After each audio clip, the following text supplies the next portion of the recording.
आज हम दिल्ली सल्तनत के अंतर्गत मुख्य रूप से एडमिनिस्ट्रेशन और कर प्रणाली इन दो विषय वस्तुओं का अध्ययन करेंगे।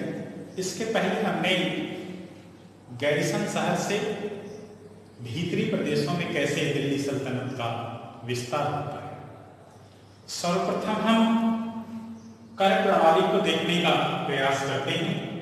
कर है क्या? सरकार से सुविधाओं के बदले में नागरिक जो सरकार को देता है वो कर कहलाता है। सीधे शब्दों में कहें, सरकार हमें सुविधा देती है और हम उस सुविधा के बदले में सरकार को जो धनराशि देते हैं उसे टैक्स या कर के नाम से जाना जाता है।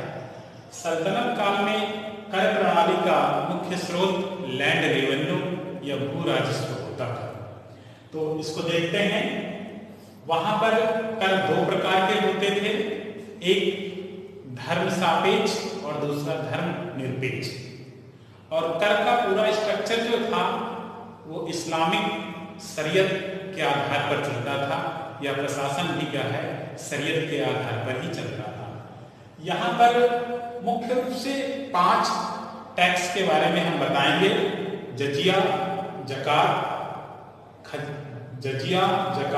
खम्स, खराज, सिराज और उश्र। यहाँ पर जजिया देखिए, ये एक प्रकार का धार्मिक कर या सैनिक कर के रूप में जाना जाता था। ये मुख्यतः हिंदुओं पर या गैर मुसलमानों से लिया जाने वाला कर था।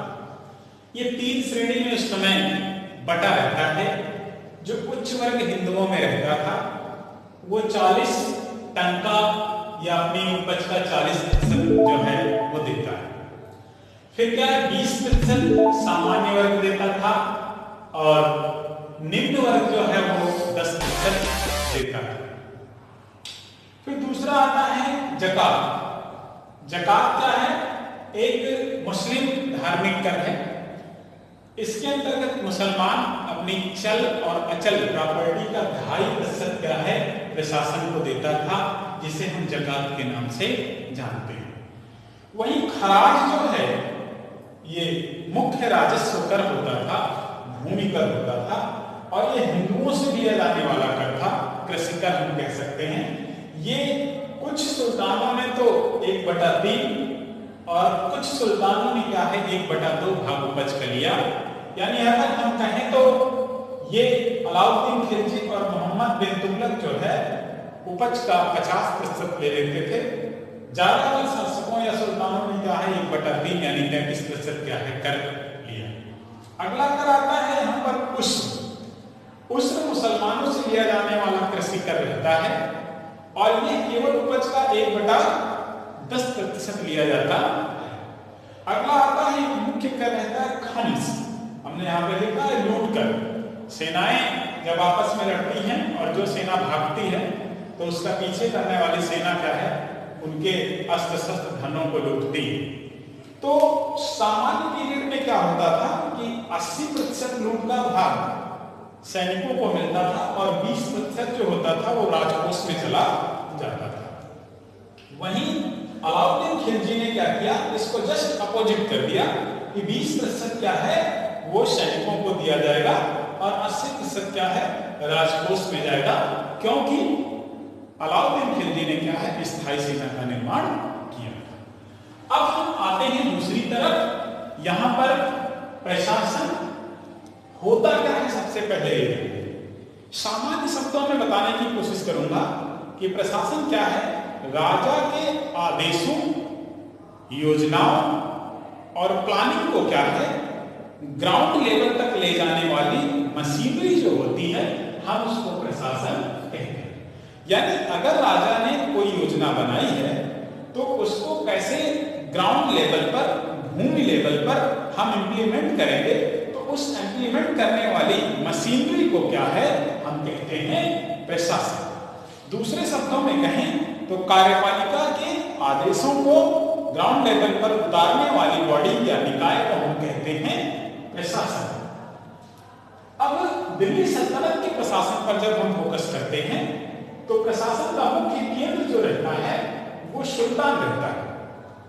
उस सुल्तान में ही क्या है, उस समय के कानून निर्माण की शक्ति यानी विधायिका की जो शक्ति है निहित रहती है, कार्यपालिका की भी शक्ति उसी में निहित रहती है और न्यायपालिका की शक्ति भी उसी में निहित रहती है।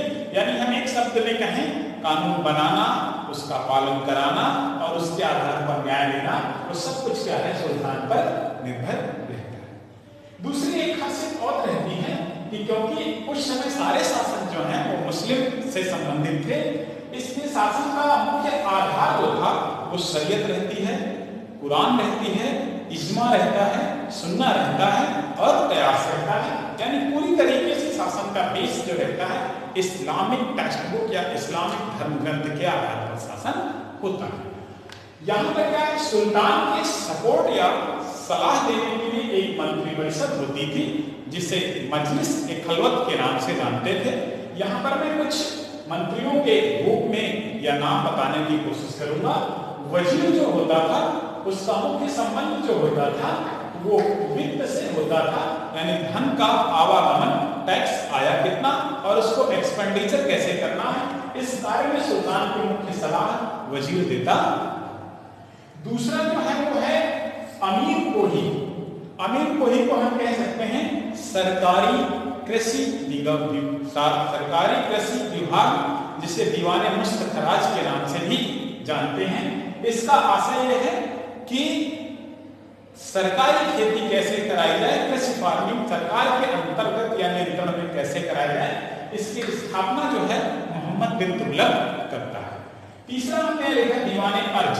दीवाने अर्ज का मतलब वो विभाग जो सैनिकों की देखभाल, रख रखाव, वेतन एक्सेट्रा को देखता था और इसका जो मालिक होता था इसको दीवाने अर्ज या अर्ज ए मुबालिक के नाम से जानते हैं। विभाग दीवाने अर्ज और मालिक उसका आरिज ए मुबालिक। इसकी स्थापना गयासुद्दीन बलबन करता है।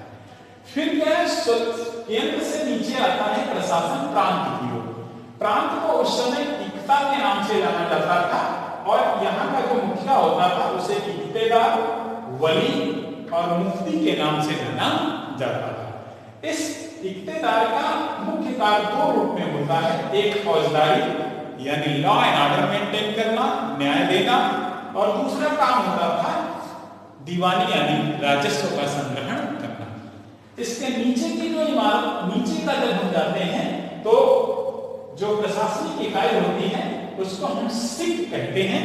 आज हम इसे जिले या जनपद के रूप में जानते हैं और इसका मुख्य देखरेख करने वाला व्यक्ति होता था सिकदार और यूनिट क्या थी, सिक। उसके नीचे जब हम जाते हैं तो एक गांव सबसे बेसिक यूनिट होती थी, इकाई होती थी प्रशासन की, और उसमें भी क्या है, इस जिले और गांव के बीच में एक यूनिट होती थी 100 गांवों की इकाई, जिसको देखने वाला अमीर ए सदा के नाम से जाना जाता था। और बेसिकली गांव सबसे नीचे होता था जिसका मुखिया ही मुख्य रूप से कार्यभार करने वाला था। यहाँ पर आपकी टेक्स्ट बुक में दो शब्दावली हैं, बंदगान। बंदगान शब्द को देखिए, बंदगान यानी जो दिल्ली सल्तनत में सुल्तान के प्रशासन में सहायक कर्मी होते थे वो मोस्टली क्या है, दास होते थे, गुलाम होते थे, और उनकी देखरेख के लिए क्या है, दीवाने बंदगान एक विभाग होता था। तो इन्हीं बंदगानों पर या बंदियों पर सुल्तान विश्वास करके अपना उनको क्या है, प्रशासक रखता था। एक शब्द और है, निचले खानदान। जियाउद्दीन बर्नी जिसने तारीख फिरोजशाही टेक्स्ट बुक लिखा है उसने बताया है कि कुछ सुल्तान जो रहते हैं वो निचले खानदान के लोगों को भी क्या है, प्रशासन में रखते थे। हालांकि इससे क्या है, कई लोग नाराज भी होते थे, लेकिन ये क्या है, उनकी योग्यता थी और उसको रखते थे। योग्यता पर सबसे ज्यादा विश्वास अलाउद्दीन खिलजी और मोहम्मद बिन तुगलक ने किया है कि प्रशासन में वही व्यक्ति आए जिसके अंदर क्वालिटी हो, योग्यता हो। तो प्यारे बच्चों, ये प्रशासन दिल्ली सल्तनत का था। हमने स्टेप वार आपको समझाया, ये कर प्रणाली थी, हमने इसको आपको समझाया। कोई अगर प्रश्न है तो प्लीज शेयर करें। Thank you.